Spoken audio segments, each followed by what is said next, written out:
in all, maybe we will go through the presentation once again, or if there are any questions, something like that, we will answer. But today we will mostly focus on the questions that we wrote in the beginning yesterday, and yesterday we had some time glitches. So if anyone had a question from yesterday, and they were not able to ask, yes, the floor is open, and yeah, let's go. Over to you.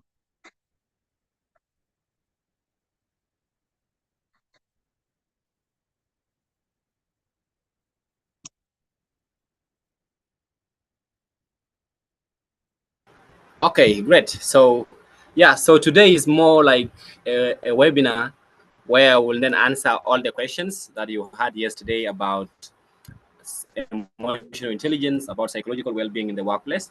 So you can drop some of those questions if you can still remember them. Drop the questions in the chat box, and then we'll begin the discussion from there. But in the yes, and also I will try to look through the questions that are submitted via the via the registration form yesterday, and probably see, especially, yeah. So one key thing that one key question, Mawa, that came up.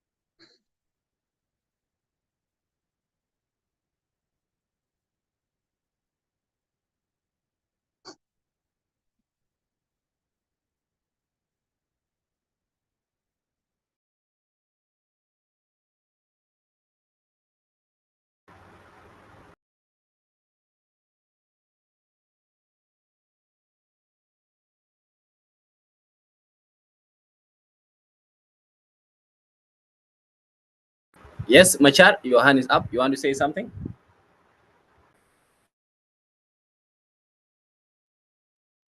Yes, I want to say something. Thank you so much for giving and acknowledge this session, as I mentioned, that is very interesting. You know, is one of psychological mental health is one of we have that is living with us every day in whole walk of life, being at workplace, being at every corner that we have, and it is very very good that we you guys have selected this topic, and I hope is going to help correct some of the thing that we have been doing and without notice that this thing are affecting us in one way or another. I would I failed to attend yesterday because I was having other commitment, and today I have a question. Sometime in the workplace you may be busy with engaged with a lot of work, and this one also maybe depend on the that is to me to the supervisor, because sometimes when you have a supervisor which is not competent or is not organized, then definitely the person that report to that person will suffer a lot, and then also will give you a lot of a lot meeting your commitment. Uh, uh, in that situation, if you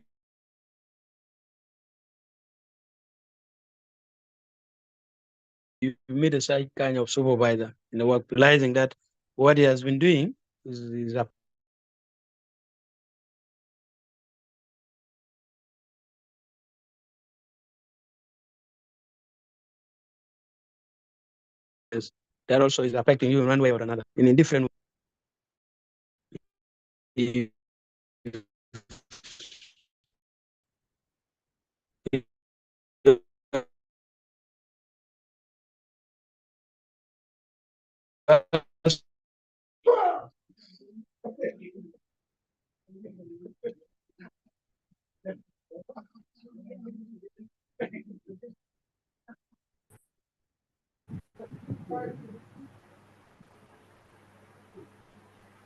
Okay. Yes, Ma David. Ma David, over to you. Ma David.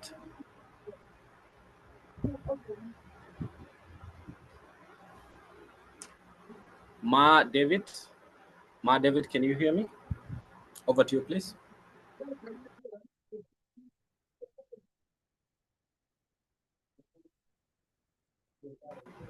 I see a hand from Ma David. Ma David, if you can hear me, please proceed Yes, with the. hello. Yes, please. Yes, good evening. Yes, evening. Over to you, please. Uh, how are you, everyone? I hope you are all good.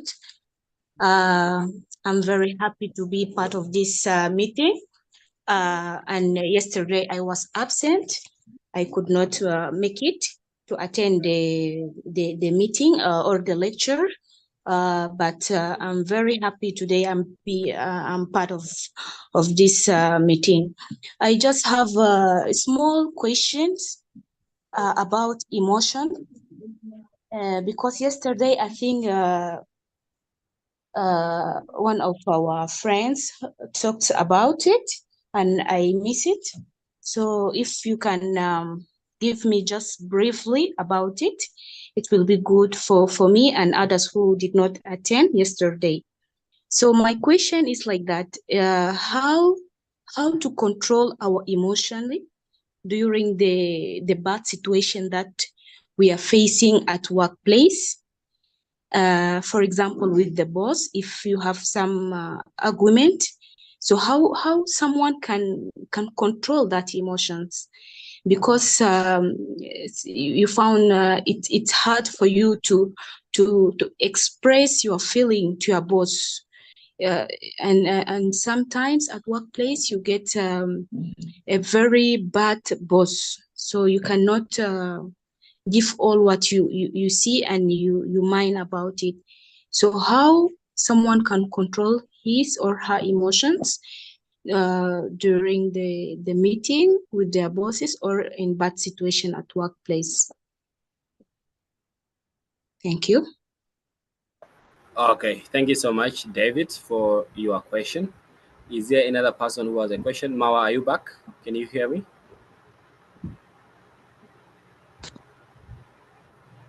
Another person who has a question?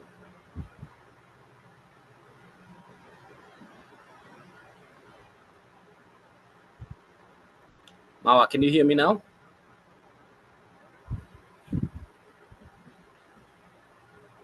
Another person who has a question? You can also drop your question in the chat box if you are in a noisy place, so that you can get answers to whatever queries you may have about this topic.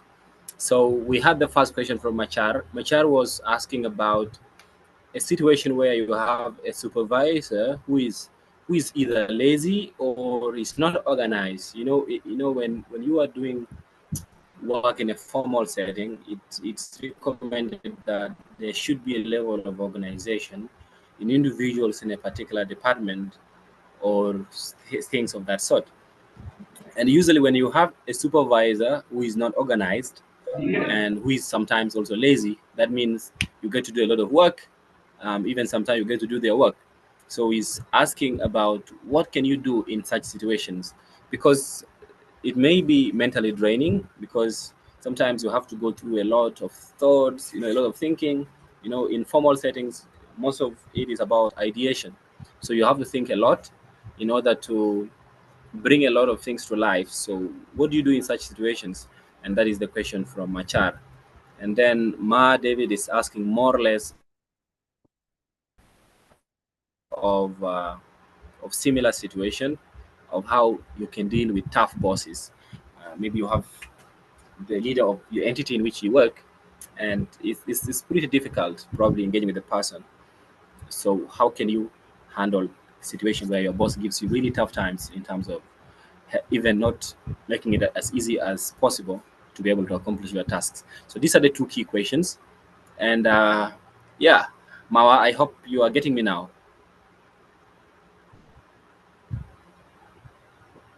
Okay, looks like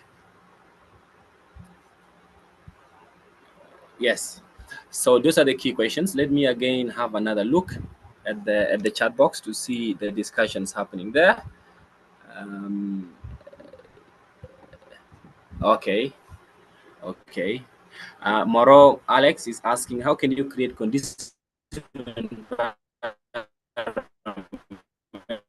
that may encourage employees? Looks like more of these questions today are pushed towards emotional intelligence and psychological well-being in the workplace, and I'm very certain that you get answers to most of these questions as we move through the discussion today. And yes. So Mawa, can you hear me now?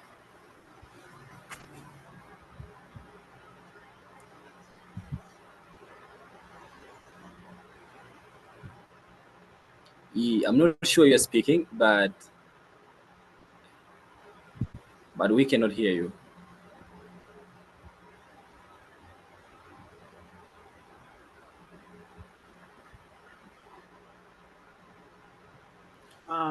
Can you hear me now? Yes, we can hear you. Yes, we can hear you. Okay. Great, amazing. So the first question is how to deal with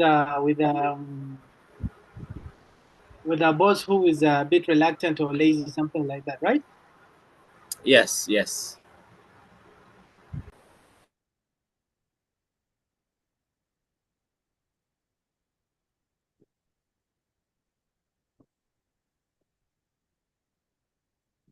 Okay. So in this situation, it's simple. Like first, you have to know that you have a job description. That is just as simple as that. You have a job description.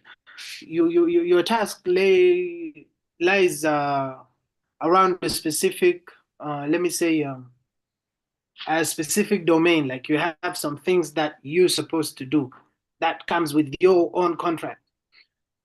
And then the other thing is, we said in emotional intelligence and psychological being in the workplace.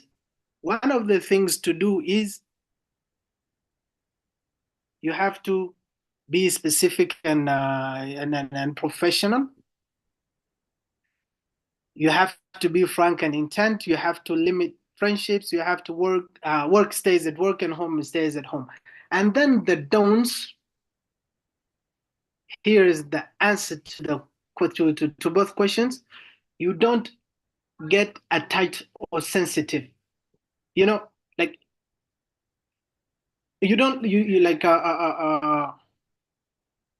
you don't get attached to the situations. You don't let the situations affect you personally. And then the other thing is you don't get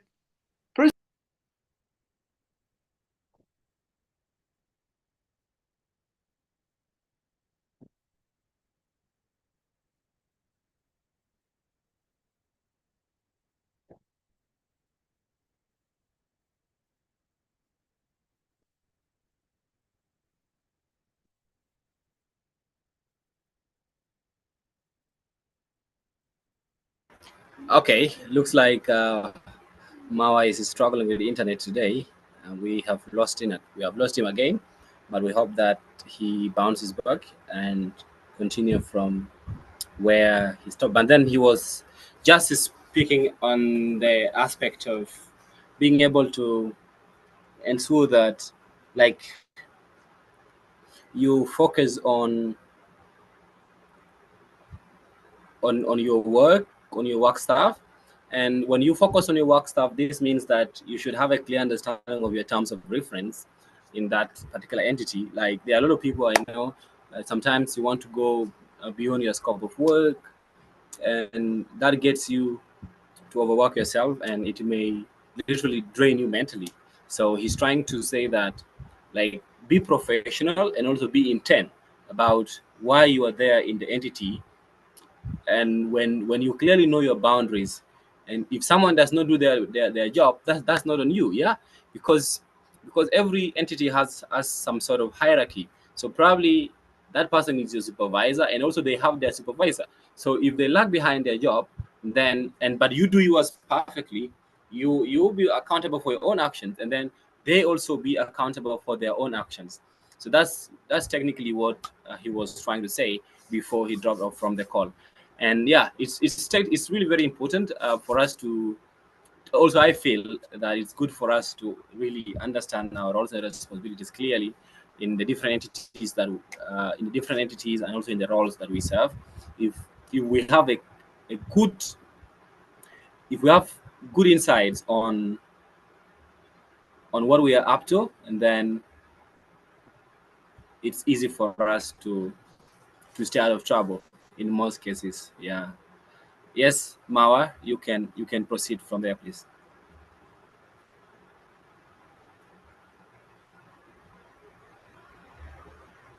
I'm not sure you're back, but if you're back, you can proceed from there. Thank you.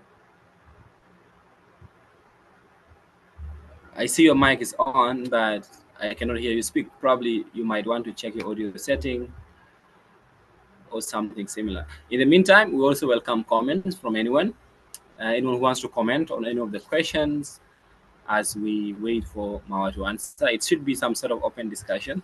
Like we said, today is not going to be more of presentation, but more of discussion. So that means if you have probably some helpful insights to answer some of the questions that have been asked, you feel free to unmute and then respond to the questions, or just make comments from your own experience. Probably that could help,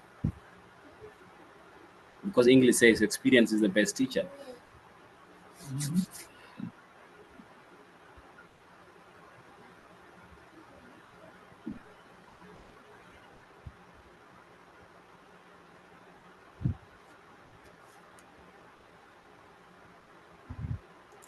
Okay. Can you hear me now? Yes, we can hear you. Okay, great.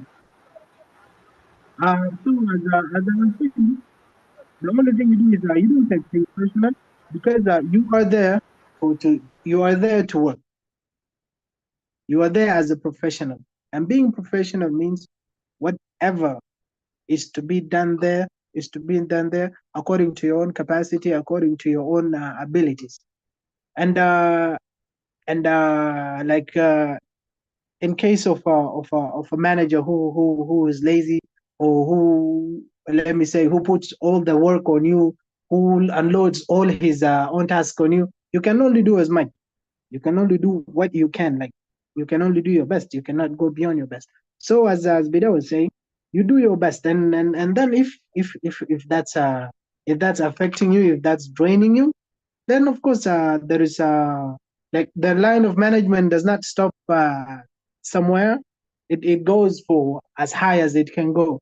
So yeah, there is always a way of handling that. There is a way of reporting someone, of reporting a superior. And yeah, but the most important the most important thing is, you don't get tight, you don't get sensitive, and you don't take things personal.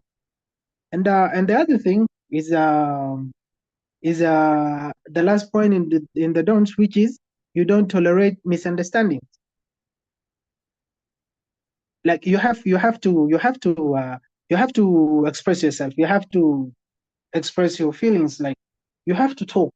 If the workload is beyond your capacity, then you have to mention that. And if you can, if you are given a task that you cannot do, you don't just accept. You don't just accept in the sake of them being your boss or something like that. No, if you cannot do it, you cannot do it. If it's out of the range of your own job description, then it is what it is. Yeah, I know. In employment contracts, they say they give you a job description, and then they give you that anything else according to blah blah whatever. Like if your boss tells you whatever to do, then you have to do that. And yeah, but it can only go as much. It can only go as much based on your own skills and your own abilities, your own capabilities. Yeah, and I hope that answers the question. And then in the chat box, there was a question. Let me check it again. How can you create a conducive environment that may encourage employees to exercise their talent freely? Yes, this is a very good question. This is an excellent question. We discussed that yesterday in implementing emotional intelligence in the workplace, and we said implementing emotional intelligence is the work of people in managerial positions, and not not necessarily in managerial positions, but team leaders to be exact. And then everyone follows. It's the responsibility of everyone, but then the team leaders come first, then everyone else come after. Bida, can you go to the slide of implementing emotional intelligence in the workplace? This is about 2 slides up.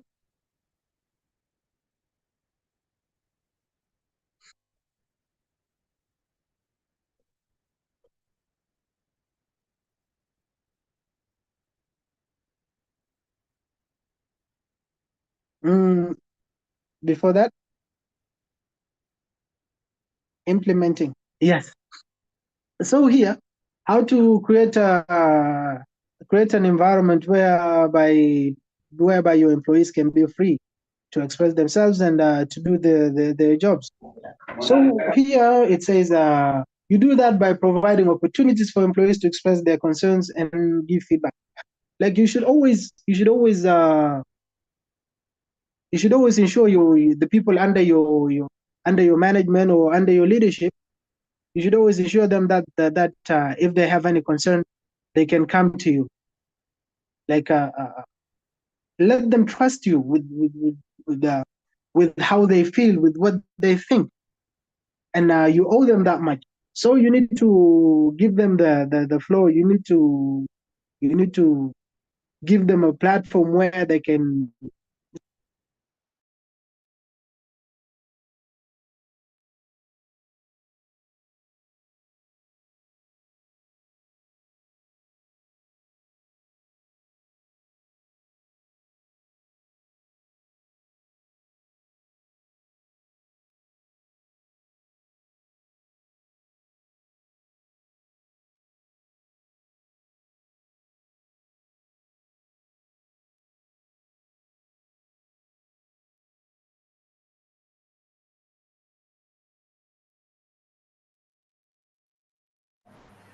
All will be done. Hello. Yes, please. Yeah, This network the today network is not is all not that my good. favorite. Oh, Okay.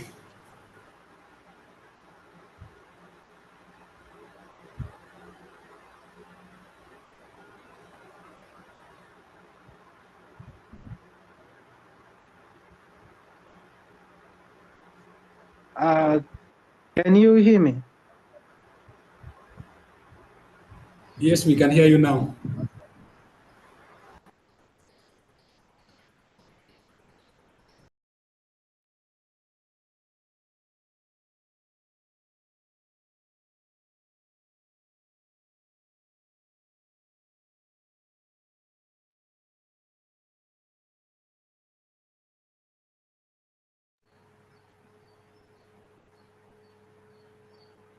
Hello.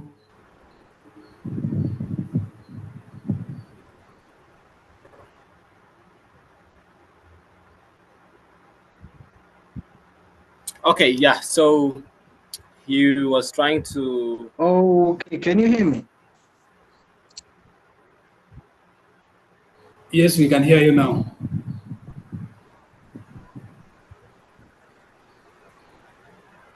Hello?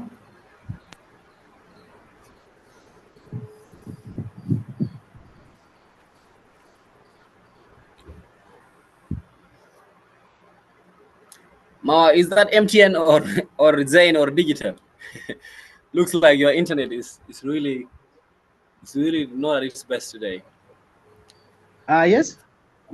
Can you hear me? This is MTN or Zain or digital.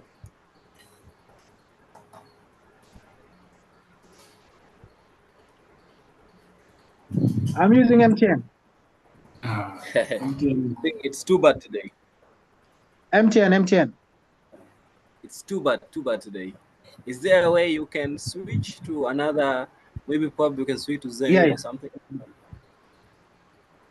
It's much better to go to Uh, JNE. Switching to Zen, I'll have to take like some like 10 minutes. Can I come back? It's okay. It's like yeah. So That's fine. you take a few minutes off and then you change and then you let us know. Yeah. Okay. So okay, thank you. Yeah. So like he was saying, he was trying to explain the aspect of in the workplace. One, ensuring that if you see certain things that are really trying to affect you emotionally or even mentally, due to the actions of other people within the entity in which you work, one of the most important thing is to always talk about the issue. You need to speak up. It's not good to keep quiet when something is affecting you. Um, like they say that yesterday there was someone who said that the problem is spoken is half solved. So when you speak about it, already you are a step towards finding a solution to this particular issue. So probably there are some ways that can be explored in order to solve the problem. So when you find always yourself in situations where you have to, in situations that are affecting you, you have to speak about it. You can report to whoever is there within the structure of the entity in which you're having that particular problem. Yeah. And then the other aspect that he also mentioned, like I emphasized earlier, is just being intentional and then professional and then knowing clearly your boundaries. and and some of the aspects that are mentioned here also include some of the following. So one of the do's that he talked about yesterday is limiting some sort of friendship. Sometimes you get used, like people complained earlier, you get used when you are in a work setting and you want to make everyone your friend in the work environment. That's not how things work in a particular work setting. All of you are there to execute your roles. So there's no sense in trying to make everyone your friend. You want to make yourself look good to everyone, and then you will get yourself used, and it then drains you mentally, emotional, even sometimes financial, I may say. Yeah, so ensure that one of the best practices to safeguard your psychological well-being in the workplace is to ensure that you limit friendships. We are not saying you cannot make friends, but the thing is you limit the friendships. Know the extent to which you become friends with people in the entity or in the work setting. So that can help you a lot, especially in avoiding probably situations that cannot be good for you. And then yeah, also as you make friends, a few friends in the workplace, then you don't need to get too attached. Don't too attached, or don't get too personal in cases where you want to carry the whole organization into your shoulders. Like no, that's not how things work. Yeah, you need to know that that is an organization that can even stand without you, with or without you. Yeah, so don't take things personal. um, just try to limit the extent to which you have your engagements in the particular entity. That can help a lot in terms of seeing that you are well psychologically, and also your emotions don't get hurt. And Another one is misunderstandings. Always do not tolerate misunderstandings. Ensure that always there's effective communication and people are able to reach consensus on a lot of issues that go on in your particular workplace. Yeah. So when it comes to misunderstanding, do not tolerate it at all. Ensure that always things go smoothly, so that, because when these misunderstandings happen, they can be draining and can drain your energy even sometimes, and can lead to traumatic situations at its worst. And yes, no taking of shortcuts. Follow the rule as it is. If you have work for 2 weeks, that's like 10 working days. And don't take shortcuts of wanting to finish it in 5 days so that you get 5 days to do your own things. Now that's not how things work. Ensure that you do things, you follow the process from point A to point Z as it is supposed to be. English says shortcuts are wrong cuts. So for you to avoid going the wrong way, try your best to ensure that you follow the right route the way it is, and then you get to achieve the goal that you want to achieve by the end of the specific duration. Because when then you get to take time, then it becomes an issue. Yeah. And yes, another one is don't get attached or don't get sensitive. So getting attached is related to making friendships. So sometimes when this yesterday, uh, Mawa did mention an example where, like, if you are in the workplace, and he talks about example where, some people, they drink, and you go to the drinking joint with the same people that you work with. So in most cases, he says it's not very healthy, and that can be because of issues of attachment and things of that sort. So probably you also need to limit. What he's saying is that you should try your best to limit the extent to which you engage with the people in the workplace. So don't get too attached in a way that now most of the things you want to do together with them, it becomes very crazy. So sometimes when you see that a detachment happens, maybe when one or two people get detached, or when you get yourself out of that environment, it cannot be an easy situation for you. You might need to have or put a lot of effort in order to recover from the situation in which you have put yourself. So that is another key point that was mentioned yesterday, and like, people should take that very seriously. And of course, the thing of mixing schedules, like for people who are managers, it's good to work with calendars, and also it's good if you are someone who has a lot of meetings, like some of you here who are managers, some of you who are directors, you have a lot of meetings. And for you to ensure that, like, your meetings are good, I know some of the managers have PAs, personal assistants, or they have secretaries who help them with their meeting scheduling and things of that sort. Yeah, but if you don't have that, you also need to ensure that, like, you use your calendar properly. You can add your events to your calendar. In that way, you get to get notifications and things of that sort. And he did mention an example where, let's say, you have a meeting at 10 a.m. and something comes up at 9:55, and you have 5 minutes to your real meeting. And you say, "Oh, it's just 5 minutes. Let me have this." And before you know it, you're already late for the actual engagement for which you have been scheduled. So it becomes very complex, all these things together, and it comes down to the point of being organized, like one person mentioned at the start of the session. So it's really cool that it all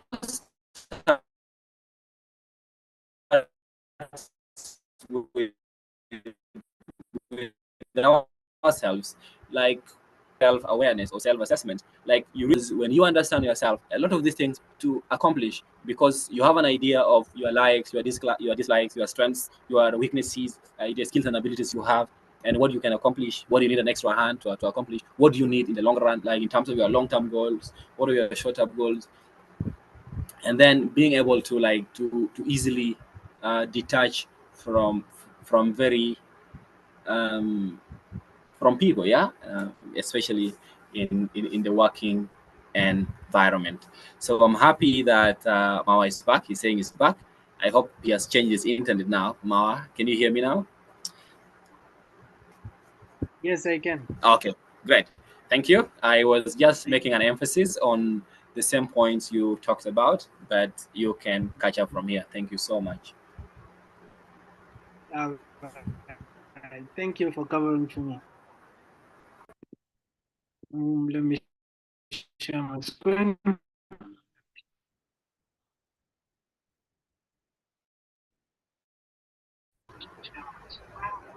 Already asked. So let's go for more questions.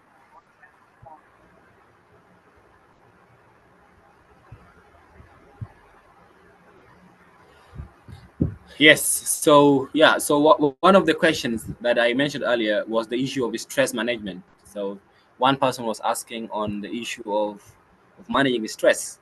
Like, what are some of the skills? What are some of the tips and skills to be able to manage stress effectively?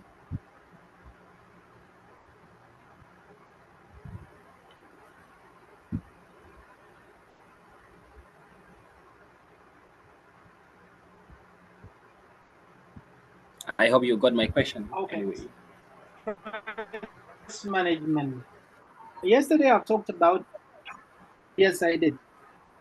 So yesterday I talked about spending time alone.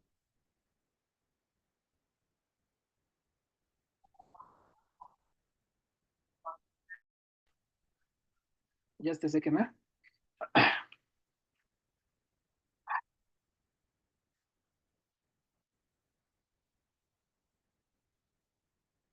So in stress management, connecting to emotion and intelligence, I will still go back to the point of not taking things personal. And then there is the point of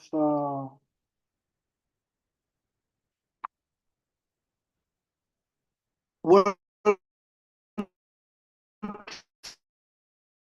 stays at work. Do not use your personal time for things, and I'm not saying work in general, but I'm saying that 8 hours, but then you have to carry it with you home, you have to carry it with you wherever you go, and ways of managing stress, it's very simple. You should always stay connected to things that you love. You should always stay connected to things that make you feel calm. Being in a self and with your mind, with your surrounding, is the highest. Is the highest you can ever go. Like in terms of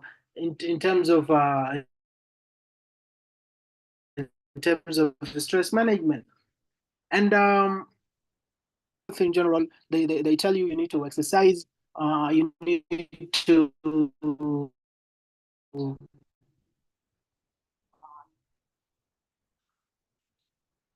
you need to stay connected to you need to, and not just people that are really close to you,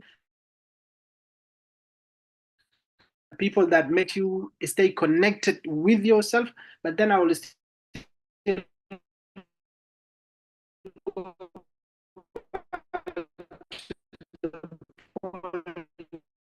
of staying connected with yourself.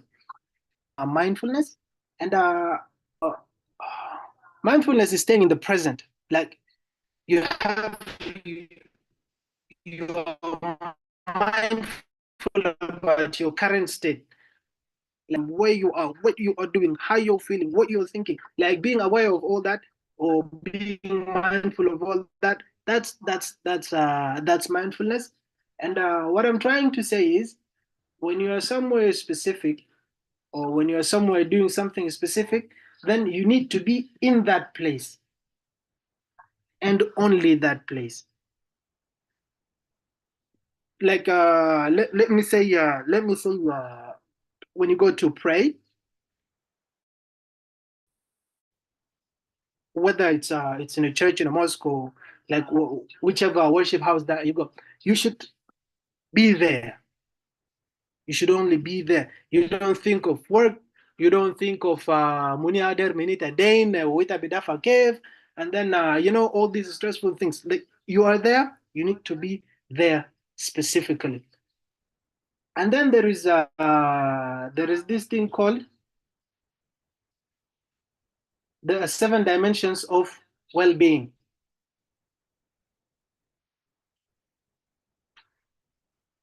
The 7 dimensions of well-being are the mental, the physical, the social, the financial, the spiritual, the environmental, and the vocational. This is a task I'm giving everyone. I want you to go and read about the 7 dimensions of well-being. It will help you a lot. And anytime you can contact me through email.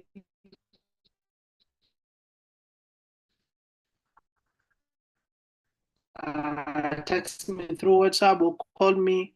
I'm ready to discuss. But then one last time, when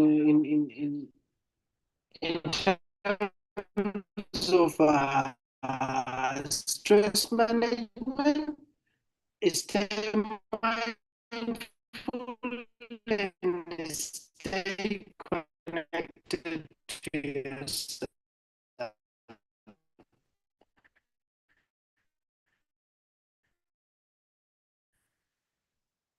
And then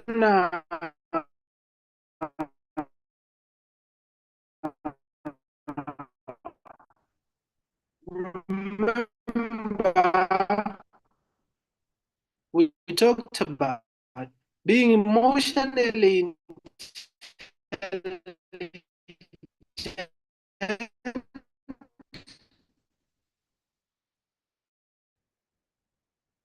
will help you how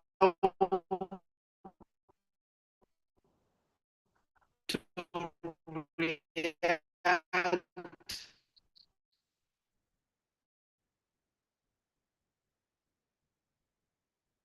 to people and situations. Is that correct?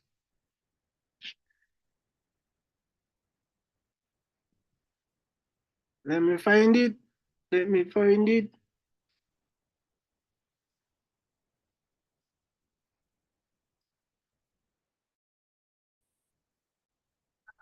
Yes. Number 3, people's behavior. And number 3, managing your response and reactions to being intelligent will have reactions.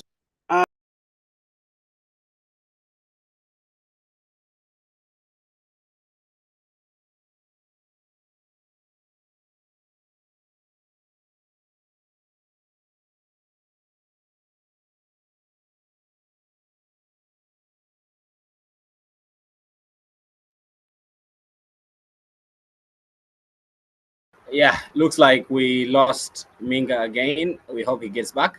So he was talking about the 7 dimensions of well-being. So this is from the Center for Health and Well-being, and they say that research shows that a balance among the 7 dimensions of well-being leads to a fuller, more satisfying life. So the 7 dimensions of well-being include your physical health, intellectual, environmental, vocational, social, emotional, and spiritual health.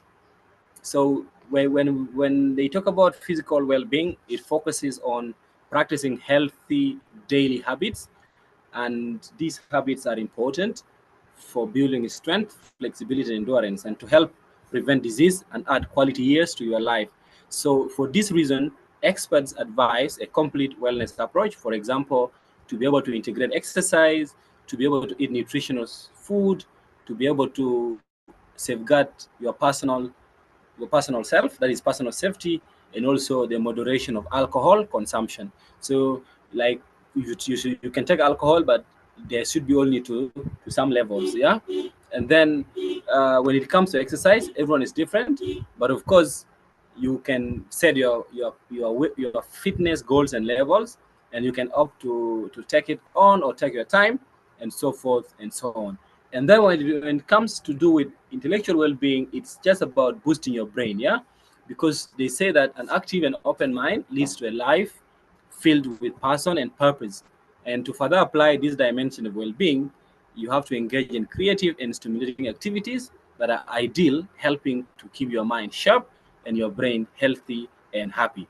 You can you can energize your brain with seminars, with classes. You can attend workshops. You can attend sessions like this. So these sessions help in boosting your brain and also help you have an open and active mind, and hence lead to a life filled with passion and what and purpose. And the other dimension is environmental well-being. So in this dimension, it focuses on you having the love for the earth, yeah, the love for what is around you. So by this, you for you to accomplish this, you should help the planet and bring a sense of accomplishments and well-being to your own life. And the question is, have you asked yourself how your daily habits can affect the world around you in a positive way? Yeah. So ask yourself, yeah, how have your daily habits affect the world around you in a positive way? And the other dimension is vocational well-being. So in the vocational well-being, it focuses on how you can live with purpose. And in this dimension, it's more like you focusing on enriching your life and that of others by sharing your special gifts, by sharing your skills, by sharing your talents. I read a book called Die Empty. So in the Die Empty, it emphasizes on the fact that you should be able to share with people, especially your skills, your talents. If you know something, you should be able to share with people, especially through sessions like this, through trainings, through workshop. And in that case, you are already contributing to your vocational well-being and you are living a life of purpose. And you can do this through work, through your normal work that you are doing, or through volunteering, and you can make a positive impact and reap the health benefits of adding purpose to your what to your life. And then the other dimension is social well-being. In the social well-being, it focuses on you being able to connect with others. And in this, there's an emphasis on personal connections that contribute to a long and fulfilling life. When you nurture relationships with family, with your friends, that means you need to get back and throw a question to yourself. What kind of relationship are you nurturing with your family and with your friends?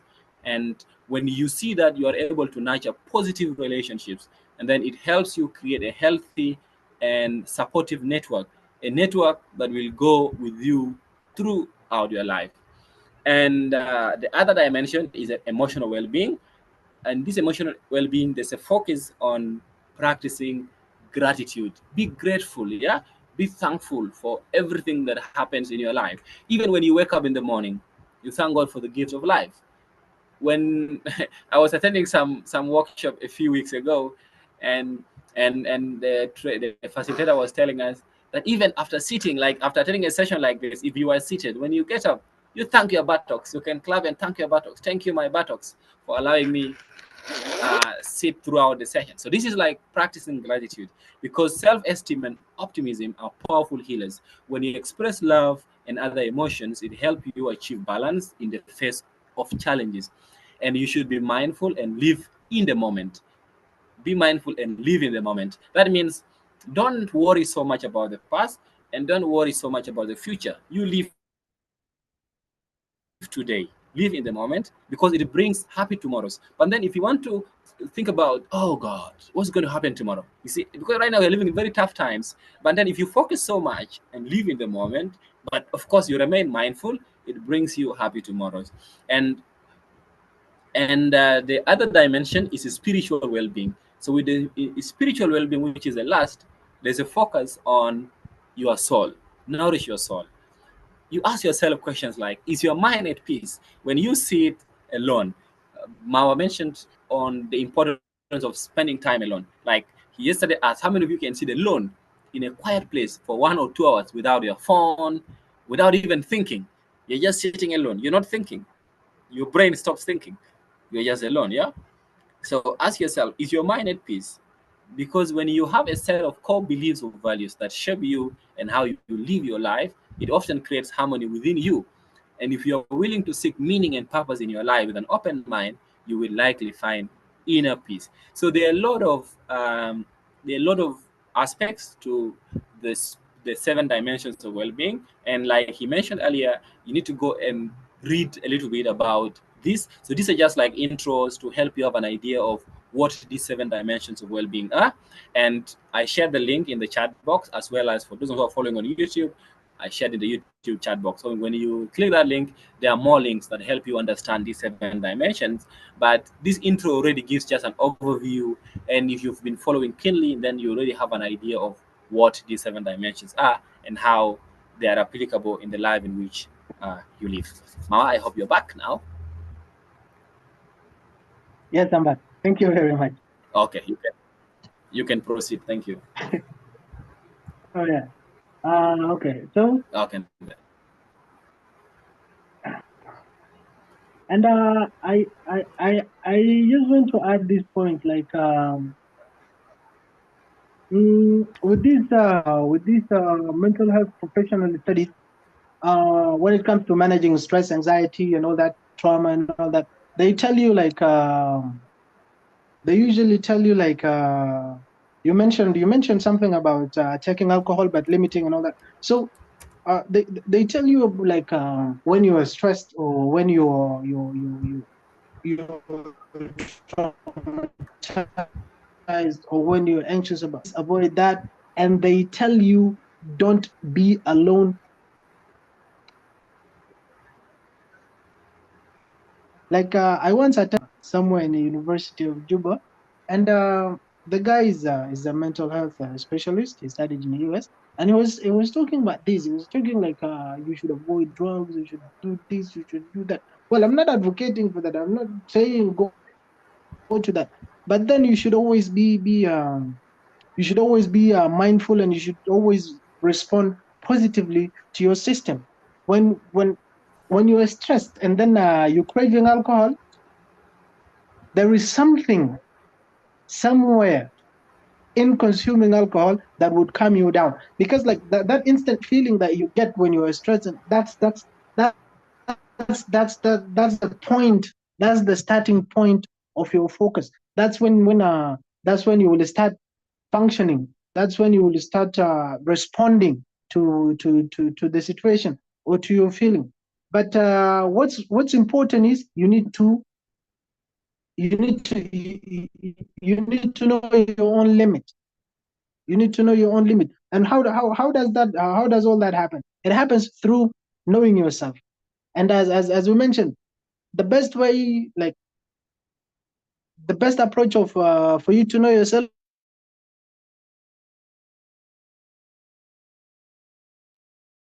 is by spending time alone. For me personally, I'm the best company I can ever have. Like when I'm home, it's most of my time inside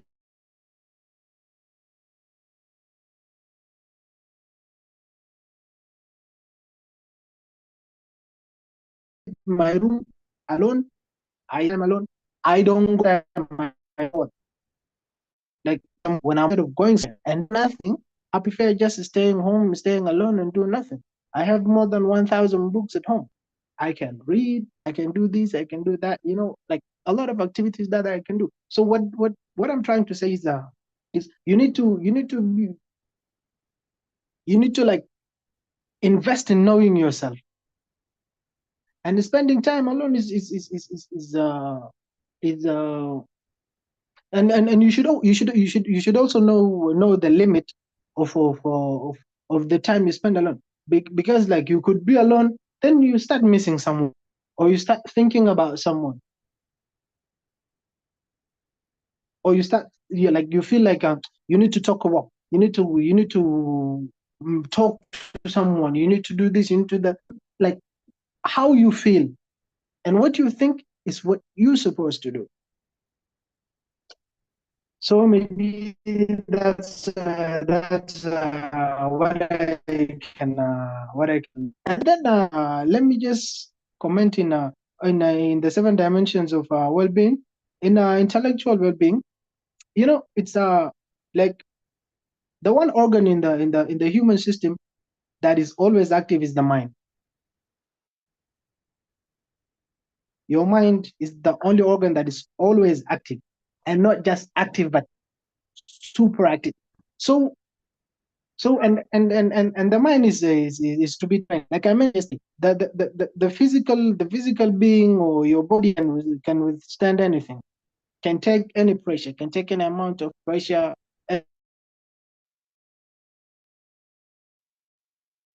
Anytime, however, whatever you need to train is your mind. So knowing yourself, you would actually know what you like, how you will be able to program your mind. They say before you go to sleep, you need to think of positive things. You need to imagine positive things. And this is another thing. Like what is it called? Okay, the three elements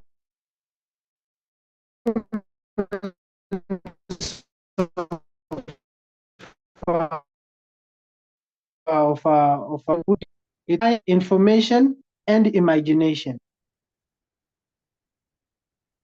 And then there is yes, imagination. So your imagination is where everything happens. It's where everything happens. They say everything happens twice. Once in your imagination and then in reality.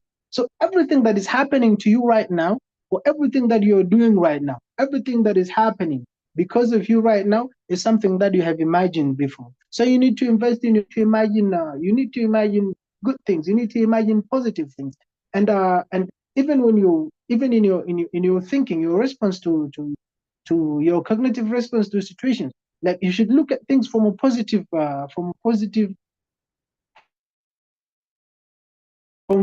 point of view. Like I have with the setup of our country, with all the problems that we are facing, all the discussions that happen about everything that is going in the country is always about the problem. People are talking about the problem. People are the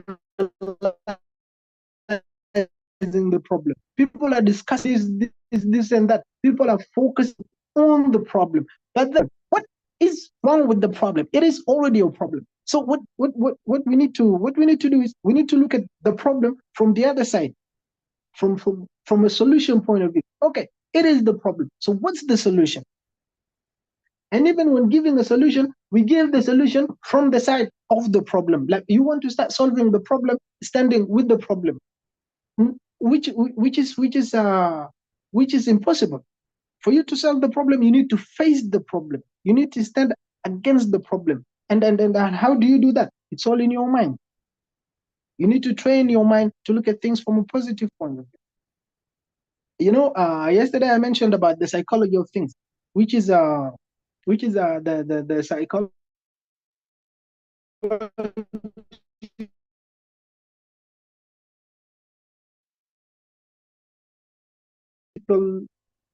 your mental well-being or your mental health. So, and the best way to do that is to think about things from a positive point of view, even. And then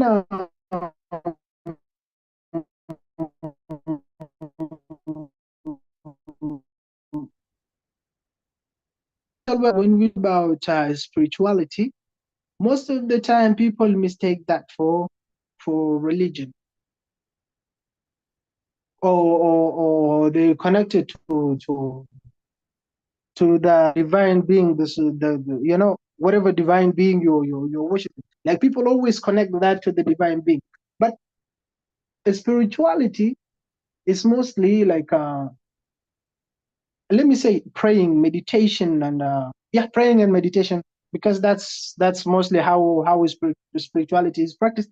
So when you're meditating, you are actually trying to communicate to your subconscious mind, because your subconscious mind is like your control room.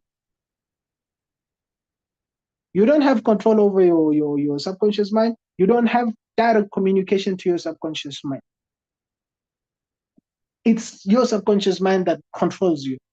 It has a direct communication to you. It has direct access to you, but you don't have the same access in return. So when you are meditating, you're actually trying to communicate to your subconscious mind. Even when you're praying, when you're praying, you're casting spells, you're giving words. You know, they say words has power. Words has power. You know, like, so when you're praying, when you're saying your prayer, you're casting spells, whatever it is, if it's positive or negative. So you are like you're imprinting things in your subconscious mind. So let me say, for example, if something happened to you, like you attended an event or something, or you spend some time with someone who's really dear to you or close to you, and if you really stayed mindful about that moment, if you focused your mind on that moment, on being with that person or on attending that event, it's more likely that you would dream about it at night when you are sleeping.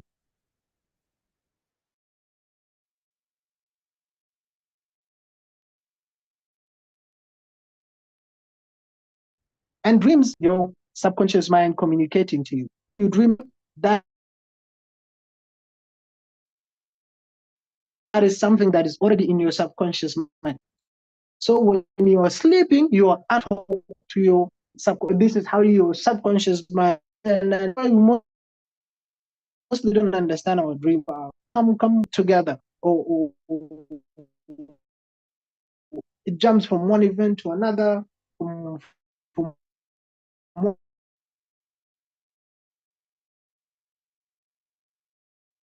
case to another, something like that. And when we wake up, we would be confused the shit. We don't know how we actually wake up in a very bad mood. And which means, like, for you to get in a very bad mood, it takes a pattern. It takes a series of events. So that means, like, when you wake up in a very bad mood, then a series of bad events been happening in your subconscious mind. So yes, and in spirituality, I always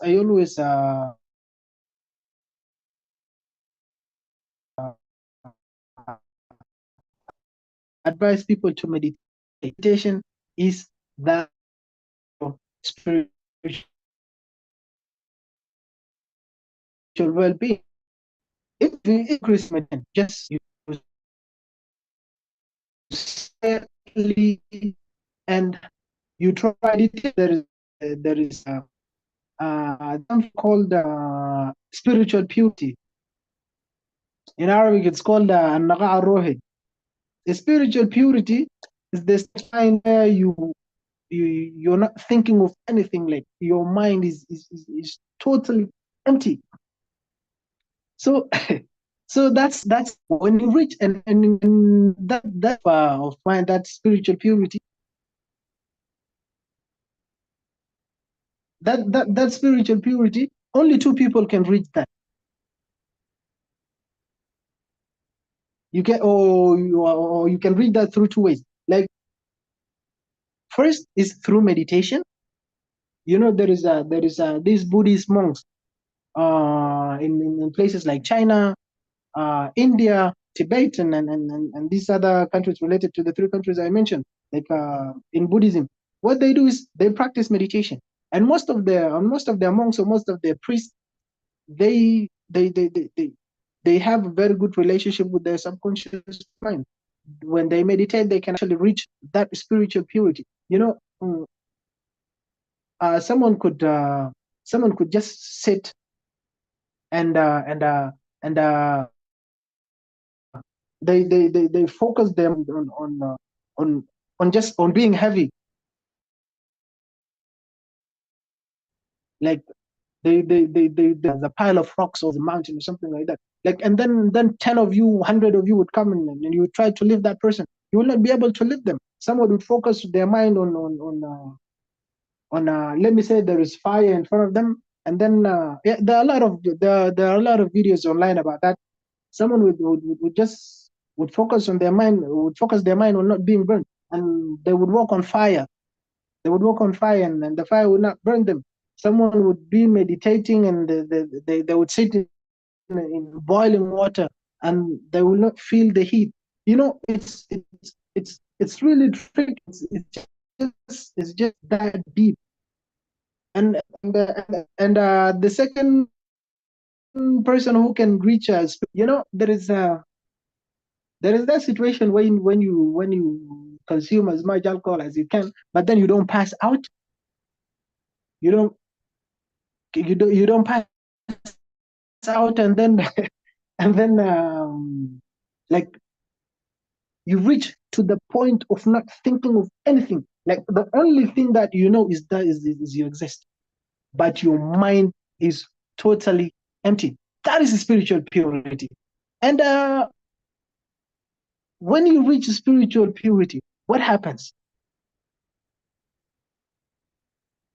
When you reach spiritual purity, what happens is you reset your subconscious mind. And that happens because meditation is intentional. Meditation is intentional. The other ways you don't have control over. But it's not really easy to reach that step because it's very far. It's very, very, very far. But they say nothing is perfect, but aiming for perfection should always be your aiming for perfection for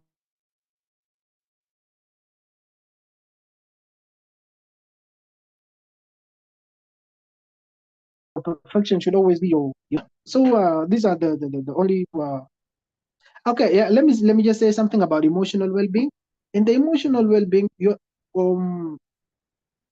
emotions are always triggered by events or by things, by external factors. So what you need to do in this to protect your emotions is to try to not react to things or to avoid things as much as possible. Like as I mentioned earlier, you don't take things personal. How you don't take things personal? Do not stress yourself over things that you cannot control. Someone could bully you, someone could harass you, someone could hate you, someone could do this or do that. But then you don't have control over that because it's them. It's how they feel. It's what they think. It's what, it's all about them. It's not about you. So try your best to avoid. Try your best to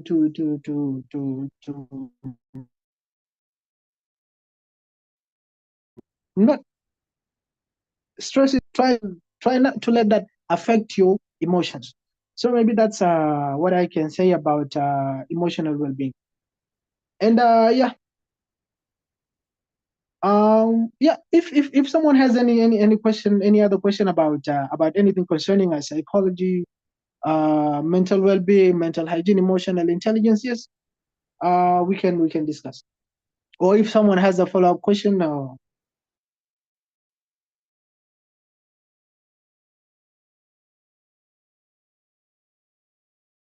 a comment, a feedback, yes, please. Okay, great, thank you. So one of the questions from yesterday, there's one person who was saying that because of the current situation, they are looking for they are looking forward to intending to become a counselor, so that he's able to help those who are undergoing traumatic situation. So they are asking, what does this career path look like?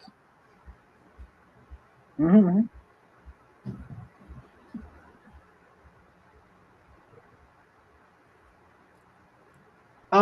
got it right? There is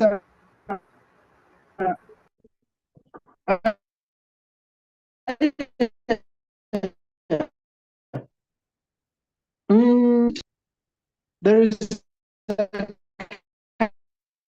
counselor, and then is psychology in general or psychology and counseling, and then there is a psychiatrist, and a psychiatrist is someone who studies clinical psychology. And for people who would want to study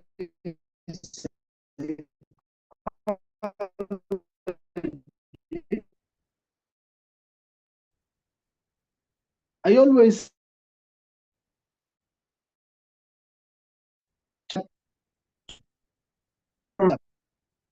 because studying psychology, it raises your frequency, it raises your energy frequency, and exist. This is something I suffer from. Sometimes I feel like I made a mistake when I decided to venture into psychology, when I decided to study psychology. Like I did not need to that extent of having a degree. It's just I did a lot of trainings, I did a lot of courses because like I get to go through a lot of things, through a lot of stress. I'm not finding the right person like, to calm me down. I'm not hearing the things that I want to hear. I'm not getting the comfort that I'm supposed to get. So I decided to be the comfort for myself. I decided to be a part of the I'm not going to say the negative, but the other side of it is that uh, when you are stressed, you would actually know that you are stressed, and that stresses you more. When you are anxious about something, you will actually get to know that you are anxious. You will detect that on your own, and that will make you even more anxious. When you are traumatized, you would know that you are traumatized, and that would actually traumatize you more. And then there is this thing. When you cancel someone, you have to know that you are transferring them to you. And my reference to that, I don't know. We don't have a lot of psychology practitioners here or psychology professionals in South Sudan, but in their setup, they always spend time together. They always befriend each other. Like they have their own community where they spend their time, whether it's professional or personal. And B is that like when you cancel someone, transfer the negative energy to you. So that means you need to be cancelled yourself. And how do they do that? By spending time together. They have their own energy vibration that cancel them. Because in professional ethics, you're not there is the doctor patient what do you call it? It's something about privacy and all that. So like you don't tell someone's problem to someone else, but they have their ways of canceling themselves. So if you want to venture into psychology, into counseling, these are the points you need to consider.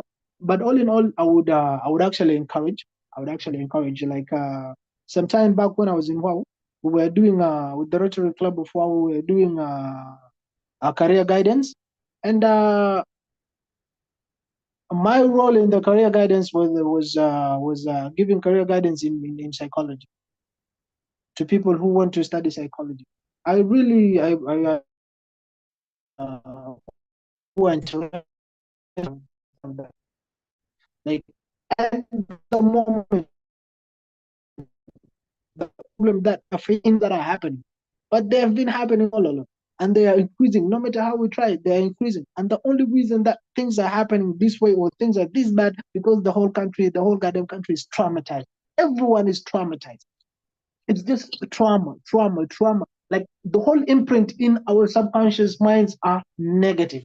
Like they're all destructive. No matter how we try, like we try to do solutions, we try to solve our problems, but the solutions that we bring, like in paper or practical, like in paper, they look good. As but when we come to implement them, they destruct things. It's all in our minds. Like the whole country is traumatized. So we cannot get that from outside. Like we cannot bring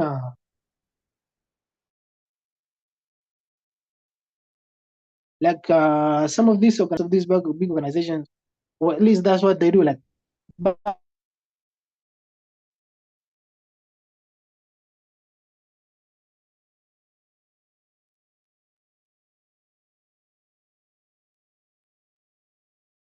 back in Sudan, when I was in, they have their own councillors within the. But then it needs someone from within, because that person is related to the environment.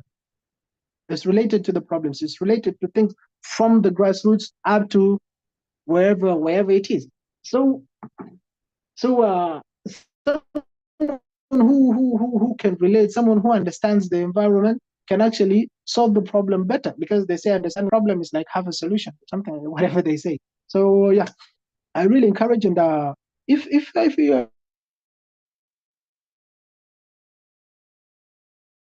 interested, we can have a one-on-one session, and I'm always open for communication. And yeah.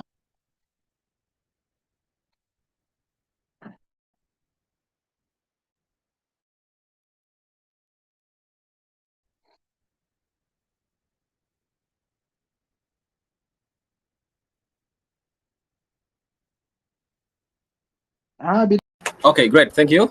So those were the major questions. Most of the others are related to themselves. So probably if there are no more questions, you can just give a final roundup of comments, and then we close the sessions. Thank you so much. Yeah, if anyone has a question, they can raise your hand and ask. If there are no questions, you can just give your final comments, and then we close the session. Thank you so much. Yes. Yes. And also, just as this happens, as people raise their hands to ask questions, I would like to read some of the someone, Dark Lulmon is saying, thank you so much for your wonderful session, facilitator. That is the round of applause to you there, Mr. Mawar. And also I see Agui Mayuodi is saying, thank you, facilitator, for your wonderful presentation. This topic really fits with our current stressful situation of South Sudan. That's another thumbs up to you. And another one is asking for attendance that has been shared.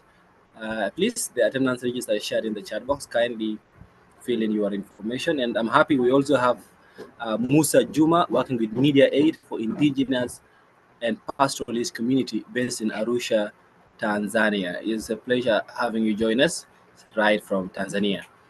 And yeah, so these are, yes, another one is saying, I'm grateful for the opportunity to attend this session. And yeah, so these were the key comments I'm seeing in the chat box, and still there's no hand up. So I would say you can make your final comments, and then we call it a day. Thank you so much. Otherwise, for if anyone here joined us late, as a roundup of the entire discussion that happened. So this has been a 2-day masterclass, and it's part of our Your Skill project run by the Excellence Foundation. And our trainer for the day has been Mr. Mawa Minga. Mawa Minga trains on emotional well-being, mindfulness, as well as mental health.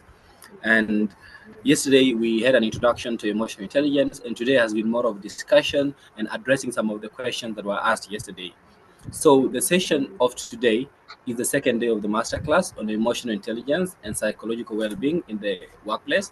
And our main speaker has been Mawaminga, and we have covered several topics. And one of the topics that we touched included the 7 dimensions of well-being, which encompasses physical, intellectual, environmental, vocational, social, emotional, and spiritual well-being. And we say that stress management techniques include mindfulness and spending more time alone. And we emphasized the importance of self-awareness, as well as understanding our emotions as well as the emotions of others, and the benefits of pursuing a career in psychology or counseling, and then also the concept of spiritual purity and its connection to meditation. The trainer also talked about the importance of positive thinking and imagination in mental well-being, and how to handle difficult workplace situations, such as dealing with bosses that are not organized or supervisors that are very tough.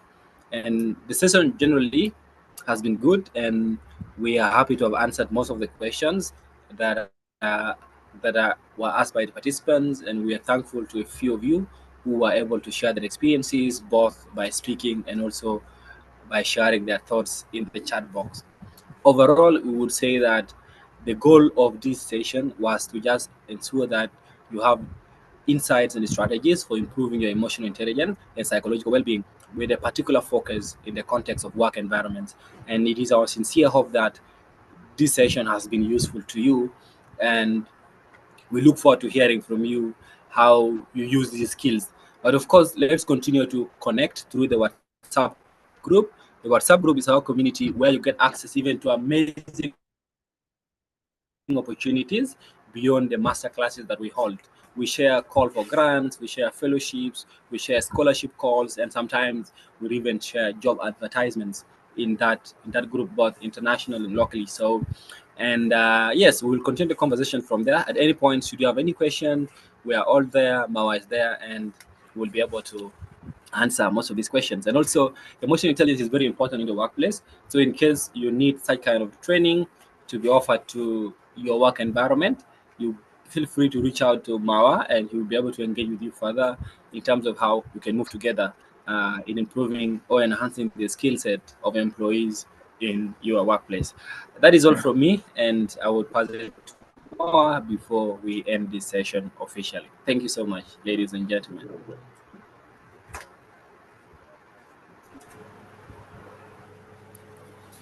Yes, hello, Vida. Yes, Maro? Hello. Yes, can I have the WhatsApp number for the group so that we'll also get those information that you have mentioned? Thank you so much for the Oh, you are assistance. not in the group still? Yes, please.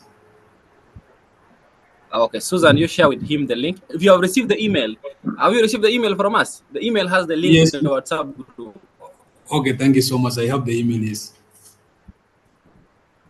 Yeah, you click the link there, but we will also share the link in the chat box so that you can join from here.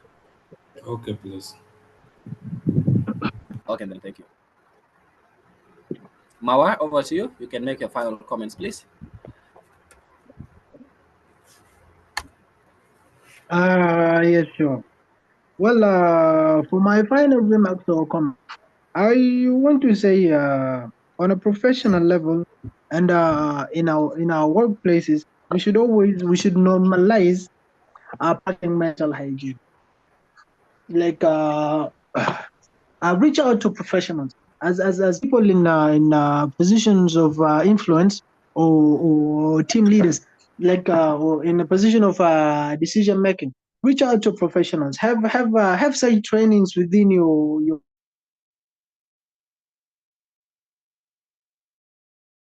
setup. Organizations have good trainers who can actually go and train themselves in some topics, and then come and train, like give general trainings.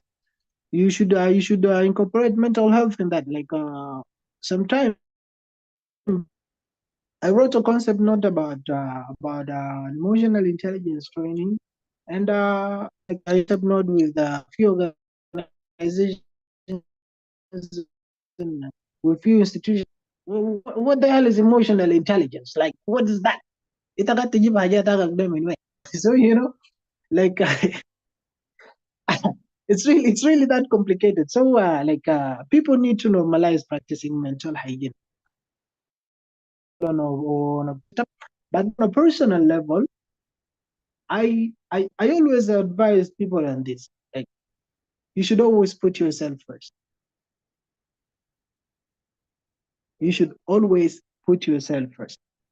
Some people say it's selfish.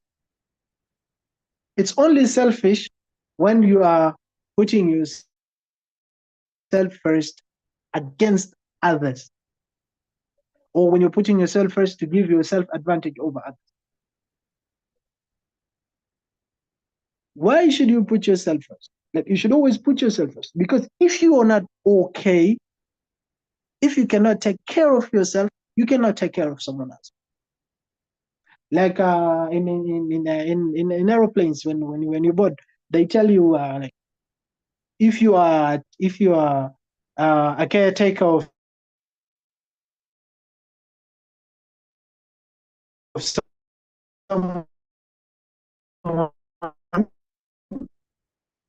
if there is any turbulence right now, you're the need person you're taking care of. So you should always put yourself first. And putting yourself first, your mind should be the first. And I just want to say again, our mental health is far, far, far more important than our physical health, because our bodies are okay.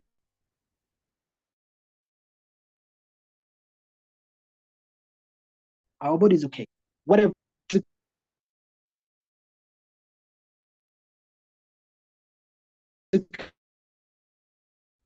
In some other places of a young man who cured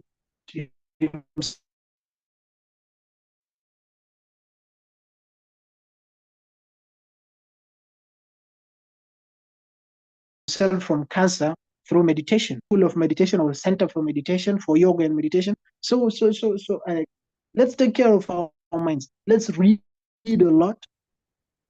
Like instead of just doing nothing, scrolling through social media, think about things, analyzing problems that have nothing to do with you. You know, spend your free time in reading, and don't just read anything. Read things that are constructive for your mind. Always try to build your mind. Always try to build your mind. I mentioned earlier that our mind is the only organ in our body that is active constantly. Like if you're awake, your conscious mind is running things. If you're sleeping, if you're unconscious, your subconscious mind is running things. You know, so yeah, let's focus a lot on our mental health. And please talk to someone. Talk to someone. If you have a problem, talk to someone. If you're happy, talk to someone. If you're stressed, talk to someone. If you're anxious, talk to someone. If something good happens to you, talk to someone. They say, there's this, and this is not psychology. Like, this is just life. Like when you achieve something or when you do something good, you should always